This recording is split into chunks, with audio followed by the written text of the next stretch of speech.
Hey guys, it's Shalise from Remember When, and I'm here back with another card tutorial from the Quarter Note Cricut cartridge.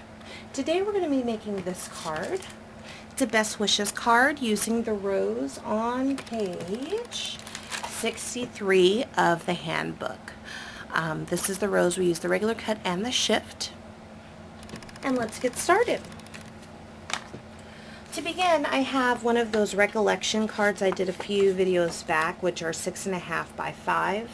I'm sorry, 6.5 by 7.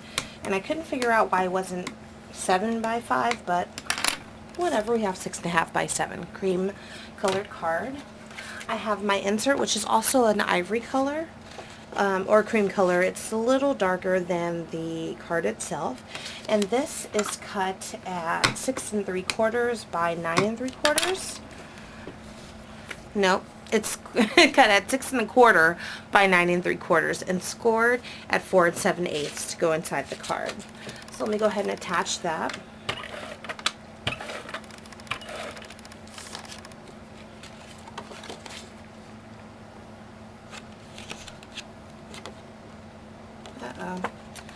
That one little Cricut, so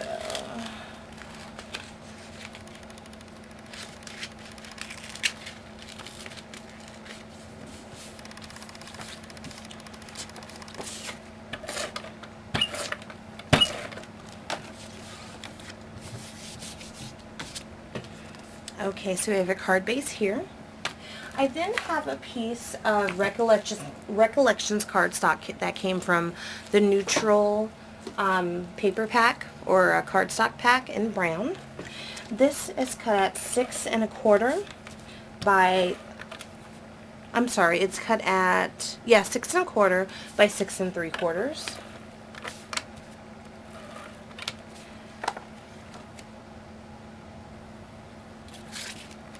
And this is just going to layer right here on top.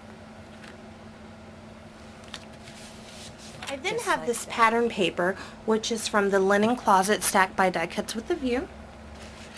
And this is cut at 4 1/2 by 6. And that's going to layer right here on top. But before we do that, I'm going to take some brown ribbon, two pieces of it. So there's 1 and 2. And that's going to layer right here at the bottom of the card. So I'm going to add some ATG on the back.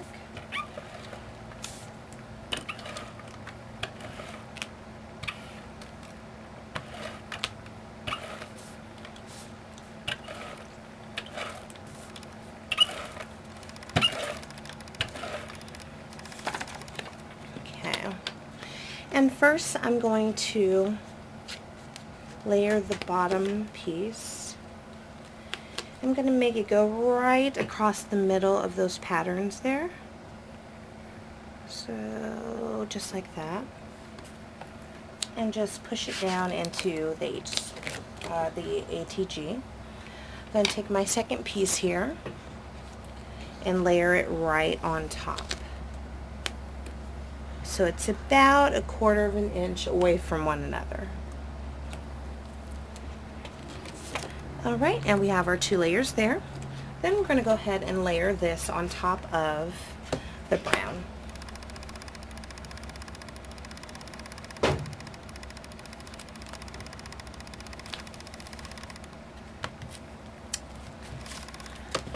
Okay, and we have our card base here. I'm going to set this aside.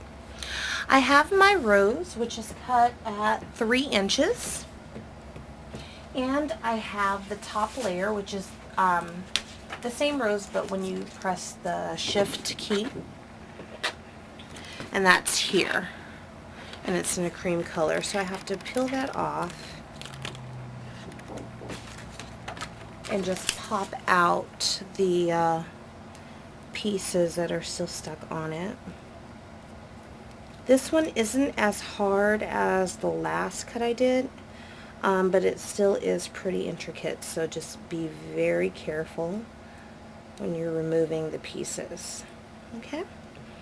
So I have it here, and then I need to just kind of play with it to see how it's going to layer. It layers just like that. So I'm going to flip it over and use my Zig 2-8 glue. If I can get it open. There we go. And again, I'm kind of dabbing it on there so that it gives me a little more drying time.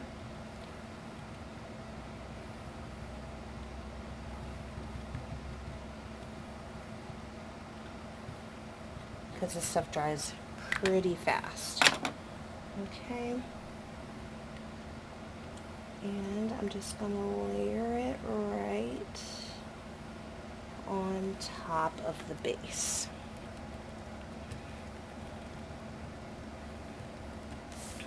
Just like that. Now I'm going to take some Scotch Quick Dry adhesive, and I'm just going to put that all over the flower. You can use your zig here if you want as well, but since there's such a large space to cover, I like to use this because it gives me more drying time.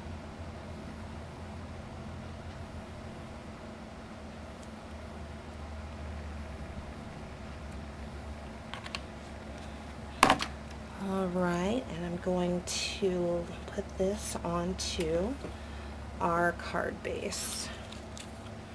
The stem first, making sure it doesn't go off of our layer, and then the petal. If you get a little glue on there, that's fine. It dries clear. I just want to make sure it is adhered everywhere. Okay, so this is what our card looks like so far. I then have a piece of brown cardstock, which is cut at 2 inches by 1 inch, and a piece of cream, which is cut at 1 3/4 by 3/4 of an inch. And I'm going to take my chocolate chip ink by Stampin' Up! And my Best Wishes stamp, which is from the Vintage Labels, also by Stampin' Up! And I'm going to stamp the cream colored cardstock. And I'm going to try to get it as centered as possible.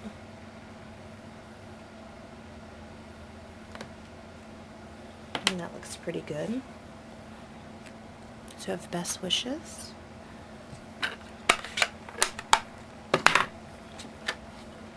I'm then going to go ahead and attach that to my brown cardstock.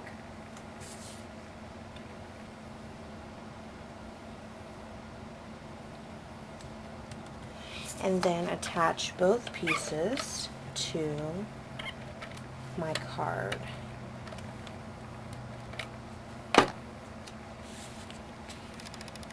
going to make that about, 1/8 of an inch to 1/4 of an inch away from the left-hand side.